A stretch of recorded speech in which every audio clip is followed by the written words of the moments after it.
Assalamualaikum warahmatullahi wabarakatuh. Hello everyone, my name is Fitri Aulia. My student number is 20524078. And in this video, I will explain the topic Methodology of Islamic Studies.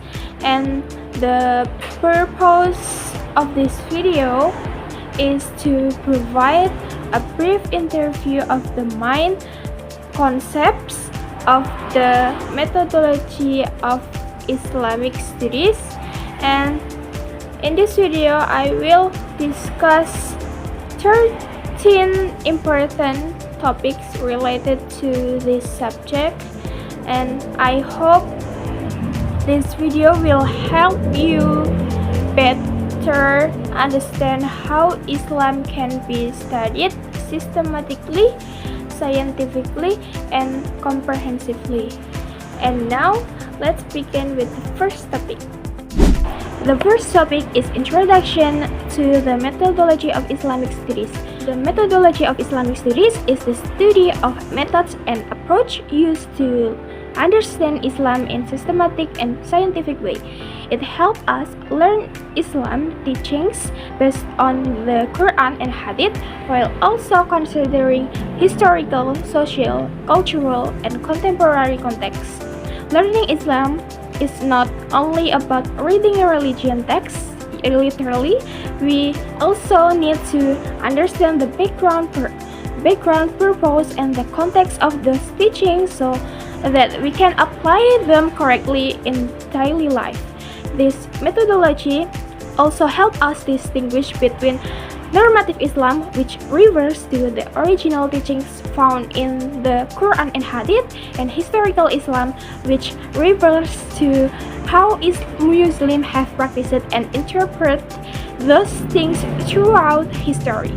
And therefore, the methodology of Islam study helps us gain a further, more objective and more comprehensive understanding of Islam. The second topic is the history and development of Islam studies around the world.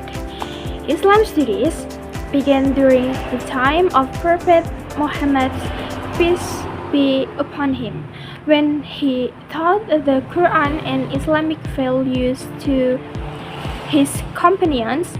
After his passing, Islam knowledge development rapidly. During the Abbasid period, Bayat al-Hikmah, or the House of Wisdom in Baghdad, became an important center for learning and translation of knowledge. Later, institutions such as Al-Azhar University in Egypt produced many great Muslim scholars. Today, Islam studies are taught not only in Muslim countries but also in universities around the world. With the development of digital technology, learning Islam has become easier through online courses and digital resources. However, we should always make sure that the information comes from reliable and trustworthy sources. The third topic is religion in human life. Religion is one of the basic needs of human beings. Every person naturally searches for meaning, guidance, and purpose in his life. For Muslims, Islam provides guidance in every aspect of life. It not only teaches people how to worship Allah, but also how to interact with other people and with the environment. Religion has several important functions.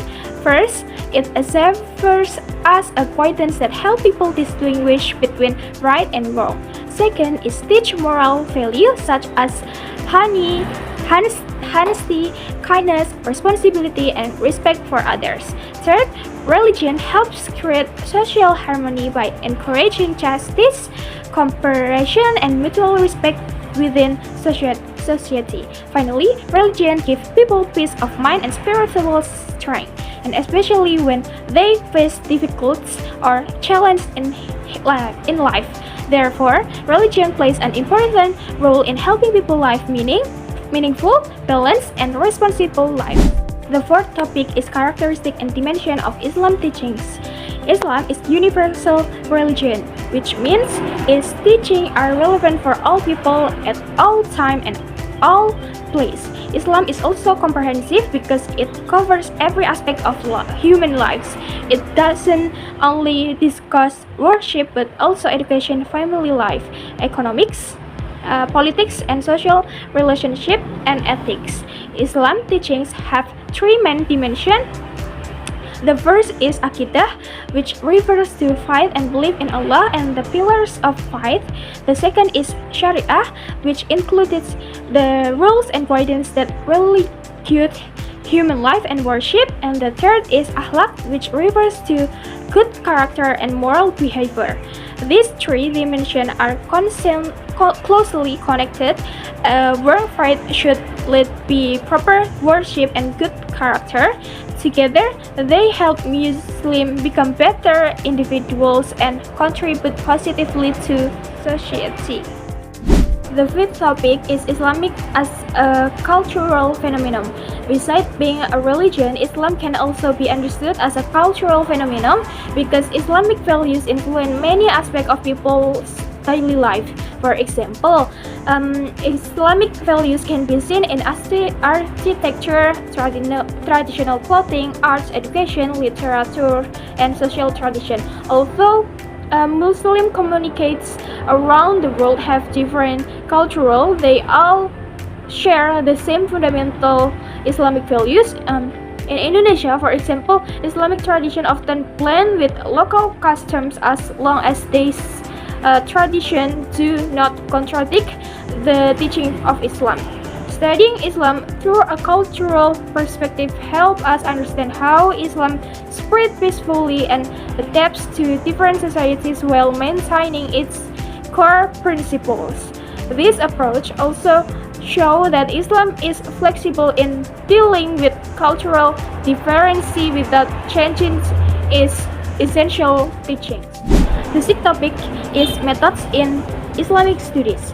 Methods are important because they help us understand Islamic teachings in a systematic and accurate way. And then there are several methods used in Islamic studies such as the theological, historical, sociological, and anthropological, and the last philosophical approach. And today, many research also use an interdisciplinary approach which combines different methods to gain more complete understanding of Islamic issues. For example, when studying zakat, the theological explain its religious basis, while the sociological approach examines its impact on society. In conclusion, using different methods help us understand Islam more various perspectives and apply its teaching more effectively in today's world. The seventh topic is research on religion and religion research. Research on religions focus on the teaching of religion itself. It studies the Quran, Hadith, Islamic law, theology, and other religion texts. The main goal is to understand the meaning and principle of Islamic teachings. On another hand, religious research focuses on how religion is practiced in society.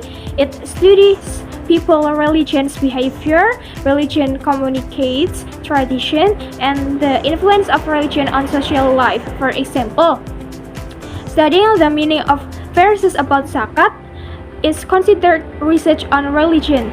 Meanwhile, studying how zakat helps improve the economy of poor families is an example of religion research. The eighth topic is model of tafsir research. Tafsir is the interpretation and explanation of the meanings of the Quran. Since society contains the change, Muslims often face new problems that require a deep understanding of the Islam Quran. Therefore, tafsir research play an important role in connecting the teaching of the Quran with contemporary issues. And there are several models of tafsir research. The first, tahlil tafsir, which explains the Quran verses by verses in detail. The second is maudhui tafsir, also known as thematic interpretation. This method collects verses related to one specific topic such as education, justice, or family. And the third is Quran tafsir, which compares different interpretation from various scholars. And the last one is Ijmali tafsir, which provides a brief and general explanation of the Quranic verses. Each model tafsir has its own advantage, and research choose the most suitable method depending on the purpose of their study. The ninth topic is models of hadith research. After the Quran, hadith is the second main source of Islamic teachings. Therefore, every hadith must be carefully examined before it is used as a reference for Islamic law and practice. Hadith research mainly focus on two important aspects. The first is sanad, which is the chain of narrators who transmitted the hadith. Scholars study each narrator to determine whether they were trustworthy and reliable. The second is matan, which is the content or text of the hadith. Scholars examine whether the content is consistent with the Quran, authentic hadith, historical facts, and logical reasoning.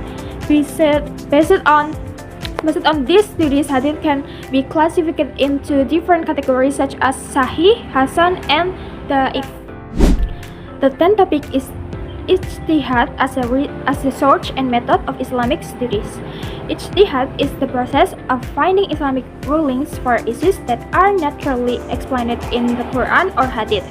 As society develops new issues such as digital technology, artificial intelligence, and modern finance continue to emerge.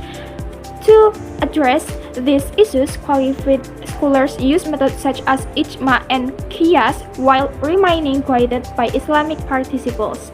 This shows that Islam is a dynamic religion that can respond to new challenges without challenging its fundamental teaching. And the 11th topic is Islam in the era of globalization. Globalization has made it easier to access Islamic knowledge through the internet, and online courses and digital platforms. However, it also brings challenges such as false information and cultural influence that may not align with Islamic values. Therefore, Muslims should think critically, verification information, and learn Islam from reliable and trustworthy sources. And the 12th topic is contemporary Islamic dynamic. Today, Muslims face many modern issues such as human rights, environmental protection, Islamic finance, and digital technology. To respond to this challenge, scholars combine Islamic things with modern knowledge while remaining guided by the Quran and Hadith. This shows that Islam continues to provide relevant solutions for every generation. And the final areas of Islamic studies. Islamic studies have developed in many parts of the world. In the Middle East, the focus is mainly on classical Islamic sciences. In Western countries, Islam is often studied through history, sociology, and culture. Meanwhile, in Indonesia, Islamic studies combine Islamic scholarship with local culture and modern education. These different approaches ironic Islamic studies and show that Islam can be understood from various academic perspectives. In the conclusion, methodology of Islamic studies help us understand Islam in a scientific and comprehensive way. Through this 13th topic, we have learned that studying Islam is not only about understanding religion texts, but also about exploring history, culture, society, and contemporary issues. By using appropriate methods and approaches, we can gain a deeper understanding of Islam and apply its teaching in our daily life. And that is the end of the video. Thank you for watching. I hope this video has helped you better understand the methodology of Islamic studies. And if there are any mistake in my explanation, I sincerely apologize. Thank you, and wassalamualaikum warahmatullahi wabarakatuh.